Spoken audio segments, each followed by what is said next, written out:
A continuación, sostenibilidad, la clave para un mejor mañana. Le damos la bienvenida al ingeniero Cristian Cocchi, director de LSQA Argentina. Buenas tardes a todos, ¿cómo están? Bueno, en primer medida agradecer a Realimentaria por darnos el espacio y la posibilidad de participar en estos encuentros que son muy fructíferos y darnos la posibilidad de, desde nuestro lado, contar nuestra experiencia, nuestros servicios y cómo desde nuestro lado podemos acompañar a las organizaciones a mejorar su competitividad y hacerlo de manera sostenible. Esto de sostenibilidad, como habla ahí, en un concepto no nuevo, pero mucho más en auge, y a partir de ahí empezar a crecer como organización y como mundo. Bien. En el camino de la competitividad, como venimos hablando, se empiezan a abordar diferentes desafíos, más desafíos de los que venimos ya transitando como mundo, digamos, y como organización o como empresa. En este sentido, siempre venimos hablando de lo que es la gestión de calidad, como uno de los pilares de la competitividad, esto de trabajar de manera ordenada, pensando en la satisfacción del cliente, tanto interno como externo, de tener nuestros procesos ordenados y estandarizados de acuerdo a requerimientos nacionales, internacionales, o lo que fuera, y con esto tener la posibilidad de ser competitivos. Primero, para poder llegar a otro mercado o a otro lugar, tenemos que estar ordenados internamente, entonces medirnos, saber cómo estamos, mejorar y poder retroalimentarnos a través de lo que es el círculo PDCA, de Deming, de la calidad, en siempre tratar de planificar, verificar, hacer, verificar y corregir. Esto en cualquier ámbito de la vida sucede. Pero más allá de la calidad que sigue estando y que tiene que seguir estando para ser competitivos, hoy aparecen nuevos requerimientos y nuevos requisitos de diferentes sectores que nos impactan en la competitividad. Si queremos ser competitivos, tenemos que aplicar estos requisitos.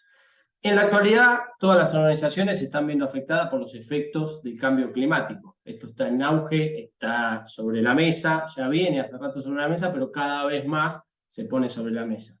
Entonces, en este sentido, el efecto del cambio climático tiene impacto sobre las personas, sobre el ambiente, sobre la economía, sobre la parte cultural, sobre un montón de cuestiones. Entonces, nosotros tenemos el desafío como organizaciones de contar con una propuesta de valor que nos permita tener un impacto positivo en nuestro entorno, tanto interno como externo. Y este impacto positivo tiene que aplicarse a, como decía, el ambiente, la economía, la cultura, la salud, etcétera, etcétera. Cualquier actividad que nosotros llevemos adelante tiene que tener un impacto positivo. Entonces nosotros tenemos que ser capaces, como decía antes, de generar una propuesta de valor que tenga un impacto positivo en estos aspectos. Bien, ese es el gran desafío que hoy tenemos.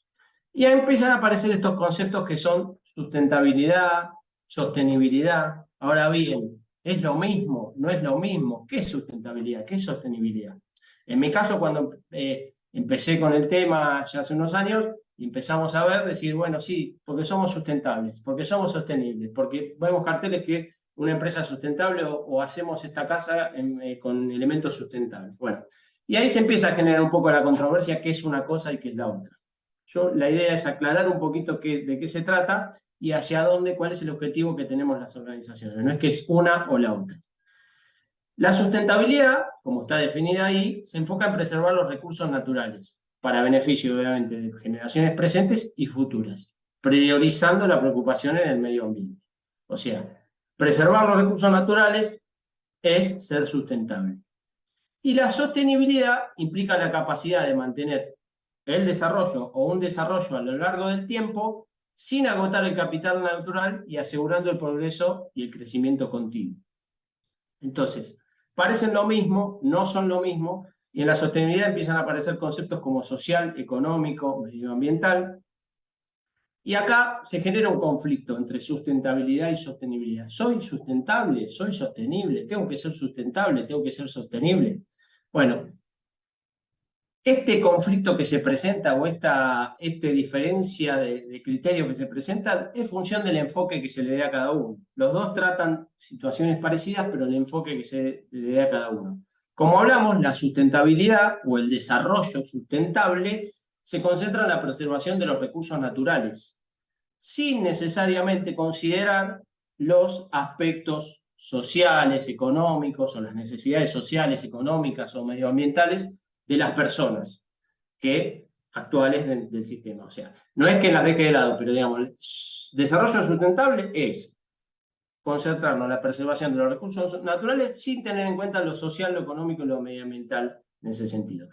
En contraposición, el desarrollo sostenible, o tener un desarrollo sostenible, busca satisfacer estas necesidades sociales, estas necesidades económicas y estas necesidades ambientales, pero cuidando los recursos naturales. O sea, desarrollo sostenible es atender todas estas tres cuestiones cuidando el capital natural, sin poner en peligro los recursos naturales de hoy en día y los recursos naturales en futuro.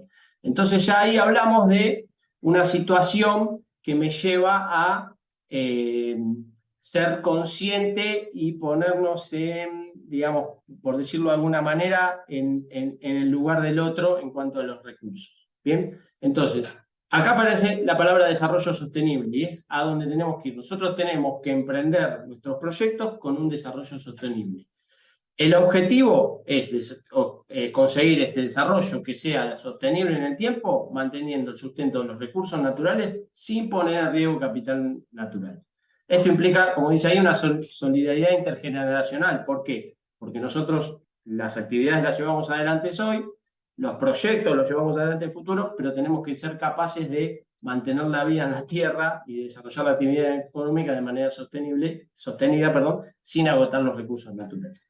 Entonces, esa es la diferencia.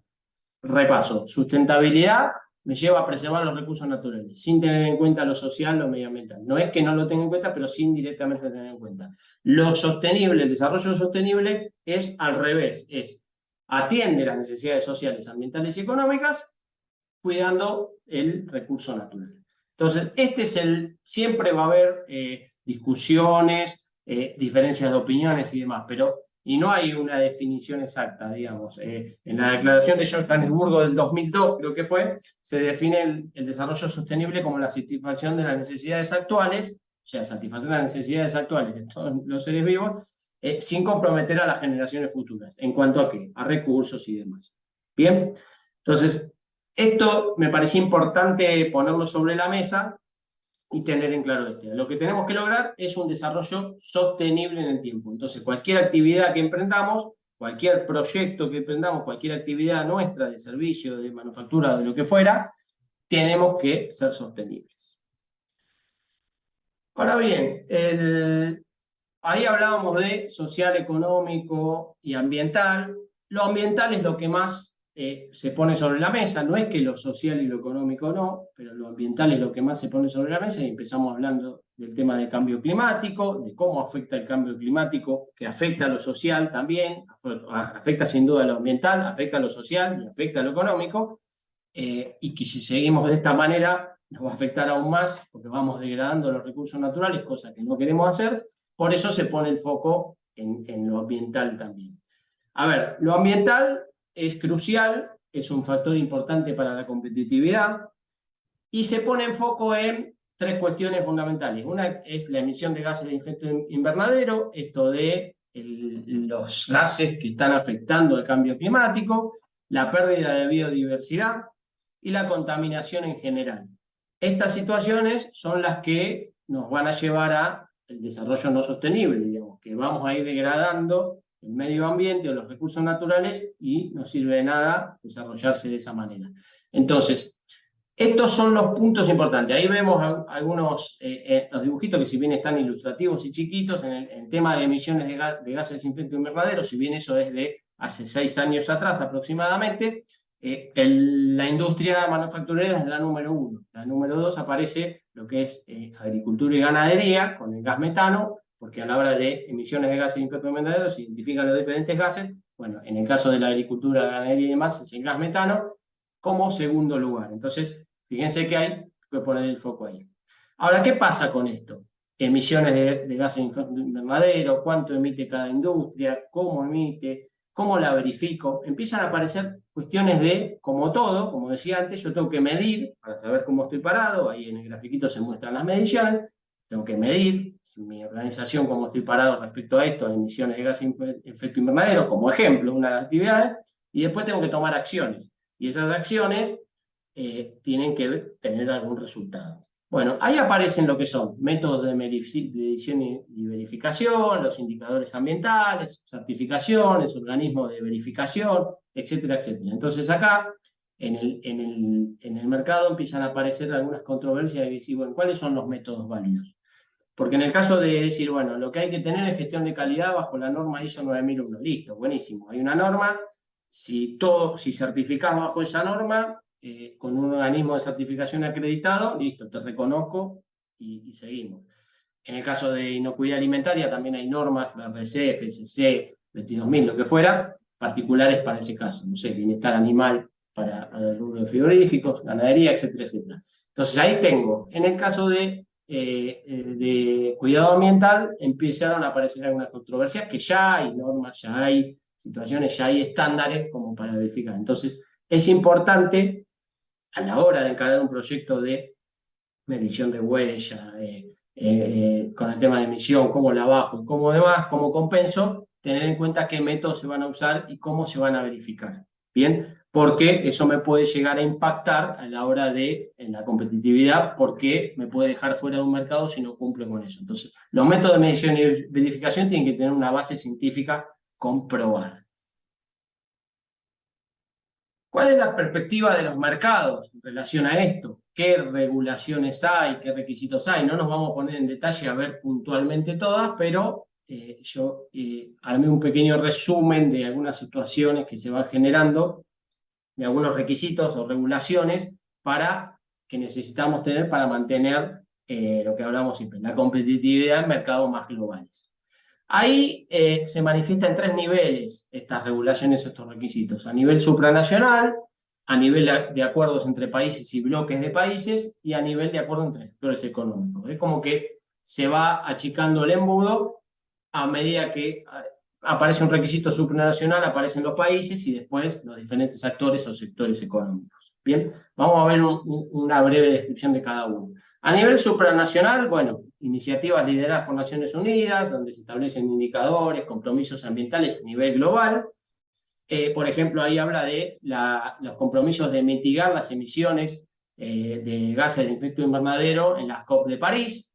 Bueno, ahí en ese sentido Argentina se ha comprometido a reducir debido a lo que es fundamentalmente la producción ganadera. Recuerden que yo ahí mostraba que más allá del valor que es viejo y demás, la producción ganadera está como segundo emisor de gases de efecto invernadero a través del metano. Entonces, ahí hay determinadas regulaciones o requisitos a cumplir a nivel supranacional, como pusimos los ejemplos ahí. Después aparece el acuerdo entre países y bloques de países, fundamentalmente acuerdos comerciales entre diferentes países o comunidades de países, donde obviamente son requisitos ambientales basados en estándares internacionales. Ahí la Unión Europea empezó a aumentar sus requisitos ambientales y en el caso de la carne vacuna, ustedes lo deben saber bien, empezaron a afectar determinadas exportaciones de carne vacuna y van a ir afectando, van a ir subiendo en el transcurso del tiempo. Ahí, por ejemplo, que creo que después lo vamos a ver, el tema de exclusión de áreas deforestadas, esto de no ingresar productos a la Unión Europea que vengan de sectores deforestados, de bosques nativos deforestados, es algo que se viene hablando creo que allá por el 2020 o antes también, y que tenía su cumplimiento una parte en 2023, otra parte en 2026. Bueno, eso es como se va a ir, como se va escalando y aumentando el requisito, y si no tenemos una propuesta de valor asociada y no adaptamos nuestro proceso a eso, podemos quedar afuera de estos mercados.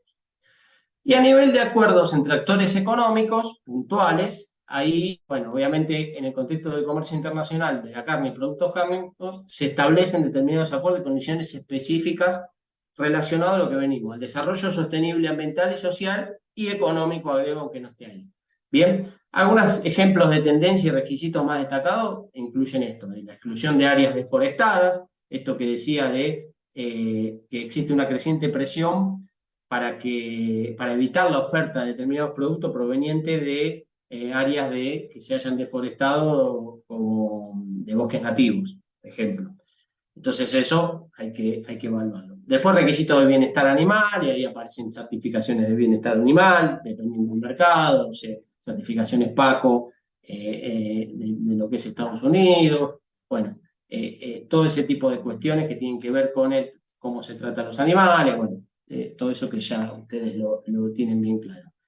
Demanda de información y trazabilidad ambiental, esto es importante y esto no es solo del mercado, o sea, del mercado en general o de la Unión Europea o de lo que fuera, por ejemplo, sino que ya empiezan a sentir presión y demanda de los usuarios, de los consumidores. Los consumidores tienen un montón de información a nivel ambiental, un montón de publicidad, un montón de información y esto, de sello, bueno, lo que fuera y demás, entonces ya empiezan a exigir.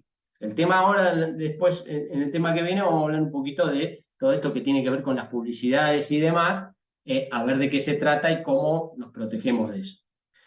Certificaciones privadas también son algunos requisitos de acceso, BRC, Global Gap, FSC, bueno, certificaciones concretas de determinados productos, ya sea de la producción primaria o posterior, que nos exigen y que vamos logrando a través de las certificaciones. Y después, en ciertos protocolos religiosos y étnicos, como por ejemplo halal y kosher, ya se empiezan en esos protocolos a insertar determinados requisitos ambientales a cumplimentar. Y eso es importante. Entonces, esto es cómo bajamos de lo supranacional a los acuerdos propiamente dichos en diferentes actores o mercados o países, de cómo, algunos ejemplos de cómo empiezan a aparecer estos requisitos que tienen que ver mucho con lo ambiental, impactan en lo social y en lo económico.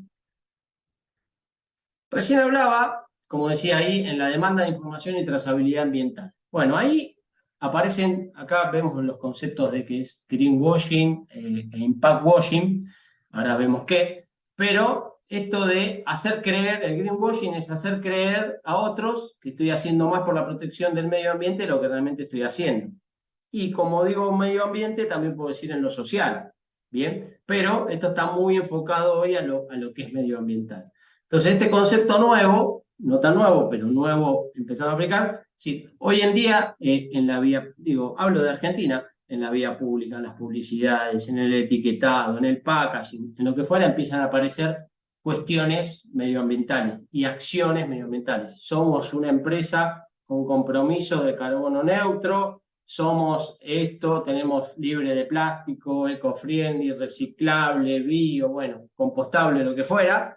Entonces, todo este etiquetado, packaging, publicidad, puede ser engañosa. No sabemos si es verdad o no. Y eso es lo que se llama greenwashing. Se empezó a investigar y entonces atrás de eso hay que ver qué es lo que hay sustentando esas situaciones. Entonces, esto de hacer creer al otro que estoy haciendo más por el medio ambiente es lo que estoy haciendo.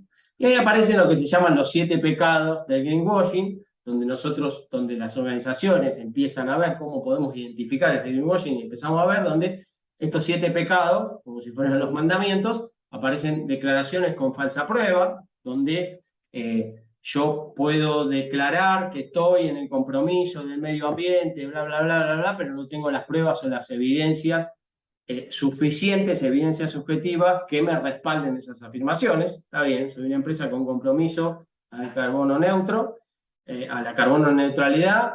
¿Qué hay atrás? ¿Qué tengo atrás? ¿Qué estoy haciendo? Porque el compromiso no es bueno, sí, voy a bajar. El compromiso es tener que tener alguna acción concreta. También aparece la vaguedad, esto de usar términos o afirmaciones light, vagas, que si bien suena muy linda, no tienen un sustento tampoco atrás, a veces son a propósito, o no las puedo medir. Esto digo, soy hasta la carbono neutralidad, bueno, ¿estás midiendo en qué nivel estás? ¿Cómo lo vas a ir bajando y en cuánto tiempo? Porque quizás no lo puedo bajar todo, pero lo voy a bajar en determinada medida.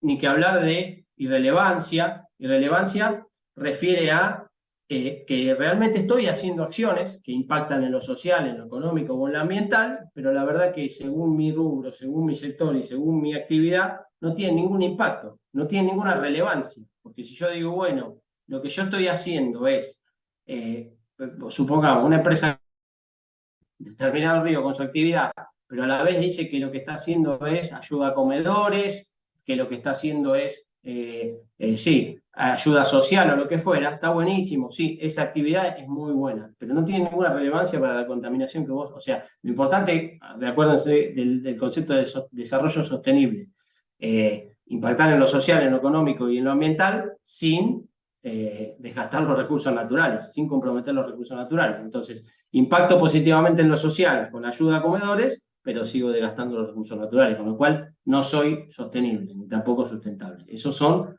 irrelevancias o hasta declaraciones falsas que puedo ver. Verdades a medias, situaciones que puedo ir manejando, aspecto positivo de un producto, pero que tengo que ver. Etiquetas vacías, o sea, utilizar etiquetas con hasta a veces certificaciones o demás que no son ciertas o que todavía no están acreditadas o validadas, y comparaciones con la competencia que pueden llegar a ser engañosas. Compararse con otros que sí están siendo sostenibles y que me pongo a la par de ellos. Eso es lo que se resume lo que es el greenwashing. Y después aparece el concepto de impact washing, que tiene que ver con algo parecido, pero acá aparece en atribuirse una imagen falsa o exagerada de inversores de impacto en lo social y medioambiental. Ya no es solo compro o no compro si tengo un desarrollo sostenible, puedo ingresar o no a un mercado. También tiene que ver con los inversores que ingresen a mi organización, ya sean bancos, inversores privados o lo que fuera, que vayan a poner plata dentro de nuestra organización como inversión, ya empiezan a exigir determinadas cuestiones ambientales también. Esto de los bonos verdes, el capital verde, etcétera, etcétera. Entonces ahí también es armar un reporte de sustentabilidad, tener todo ordenadito, todo para los inversores, pero en realidad todo no es real o con verdades a medias, como se dice. Eso es lo que se llama impact washing, concretamente. Ahora, ¿cómo nos protegemos de todo esto? Bueno, primero, entendiendo estos 7 pecados del greenwashing, ya empezamos, creo que como consumidores, a ubicarnos y entender un poquito mejor de qué se trata. Pero después, obviamente, hay varias herramientas que, en este caso, yo las planteo desde lo que puede aportar el SQA para esto de identificar las declaraciones falsas y demás, que tienen que ver con hablamos de sostenibilidad, de ejemplos de herramientas de sostenibilidad, esto de compensación de la huella de carbono. Bueno, ahí hay que verificar la huella de carbono, hay que actuar. Ahí se desarrolla un plan de compensación de huella de carbono basado en análisis de materialidad, la revisión de los planes de compensación. Cuando uno encara un proyecto de compensación o de ir a la carbono neutralidad y demás, tiene que tener determinadas acciones y parte de una medición. Bueno, esa medición la realiza con alguna herramienta, con lo que se llama comúnmente la calculadora de huella de carbono. Esa calculadora tiene que tener algún sustento científico, el cual yo mida y realmente me dé lo que me tenga que dar. Dependiendo del sector, hay determinadas herramientas, pero después a través de eso tiene que aparecer alguien que verifique que ese método utilizado es real, que ese método es verídico y que ese método funciona y que está validado y que las acciones que está llevando adelante son concretas. Bueno, ahí aparecen lo que son los organismos de verificador y una de las normas es la 14067 que reconoce a las organizaciones que cumplen con esa norma como organismo verificador. En este caso el SQA se encuentra reconocido como organismo verificador de huella de carbono. Bien. Y en el punto anterior que decía el desarrollo del plan de compensación, bueno, ahí habla de lo que es el análisis de materialidad o podemos llegar a hablar del análisis de doble materialidad. Resumiendo rápidamente en el poco tiempo que nos queda, lo que les puedo decir es que el análisis de materialidad es, ¿por qué doble? Primero es materialidad de impacto y después materialidad financiera. Materialidad de impacto es decir, yo como organización tengo que ver cómo mis actividades o qué actividades de las que yo realizo impactan y cómo impactan en 3 ejes, en lo social, en lo económico y en lo ambiental. Entonces, cómo mi actividad impacta en eso. A partir de ahí, yo identifico determinadas situaciones que impactan, las priorizo en función de grupos de trabajo, encuestas a partes interesadas, etcétera, etcétera, a ver cuál es la que más me impacta, y a partir de ahí defino los temas materiales, que son los temas que van a tener relevancia. ¿Se acuerdan que en la diapositiva anterior hablé de los 7 pecados de la irrelevancia, de hacer algo que no es relevante? Entonces, por ahí estoy haciendo algo que no es relevante. Entonces, acá con el análisis de materialidad identifico cuáles son los temas materiales y los llevo adelante con acciones. Entonces, identifico el tema y genero acciones. ¿Y por qué doble materialidad? Porque yo acá dije cómo mis actividades impactan en lo social, en lo económico y en lo ambiental. El análisis de materialidad, que es inversa, es decir, cómo lo social, lo económico y lo ambiental que hoy está en el mundo y que hoy se mueve, cómo impacta a la economía o a las finanzas de mi organización. Y este punto es muy importante, la doble materialidad, para los inversores, para los bancos, etcétera, etcétera. Exigen eso para decirte, mirá, estás parado de esta manera. Entonces, alguien que va a invertir ya te puede llegar a pedir un análisis de doble materialidad en impacto financiero que vea cómo hoy está haciendo la cosa. Porque yo puedo decir, no sé, puedo desarrollar un pozo petrolero, explotar un pozo petrolero en el mar. Bueno, ahí tenés un montón de impacto en el ambiente, no sé, en el fondo marino, lo que fuera. Eso lo tenés identificado y decís, lo reduzco como esto. Pero si del otro lado hay protestas, imposibilidades, no sé, organismos de protección del ambiente que involucren, eso puede generarte una imagen negativa y desvalorizar la empresa a nivel financiero. Entonces, de eso se trata un resumen muy rápido de lo que es materialidad. Y por último aparece la postulación del registro Altus. El registro Altus es, nosotros hablamos de esto de análisis de temas materiales, identificar temas materiales, después generar acciones para esos temas materiales, compromiso de acciones y después la verificación que se hagan. Bueno, todo eso en lo que es Altus es una plataforma donde es un registro Altus, donde aquellas empresas que estén camino comprometidas con un desarrollo sostenible puedan demostrar con evidencia concreta, objetiva, y a través de la verificación de una tercera parte independiente, como es Altus, a través de SQA, que cumple con todas estas situaciones. Y ahí hay diferentes niveles. Nivel de compromiso, o sea, yo, mira, voy a ir a este punto, medí, voy a ir a este, hice análisis material, voy a ir a este punto, en tantos años voy a llegar, o nivel de cumplimiento, si ya genero acciones concretas. Entonces, es un registro en el cual actores financieros, mercados o lo que fuera, puedan verificar y validar que realmente las empresas están trabajando en temas de desarrollo sostenible, como hablamos. Bien, estas son algunas de las herramientas y la idea era poder guiarnos en esto de protegernos con el greenwashing y cómo como organizaciones podemos sustentar y no hacer acciones que después no sean reconocidas o no tengan la relevancia suficiente. Así que bueno, eso es todo de mi parte. Quería agradecerles nuevamente a Realimentaria y a todos ustedes por escucharme. Así que muchas gracias a todos por la atención.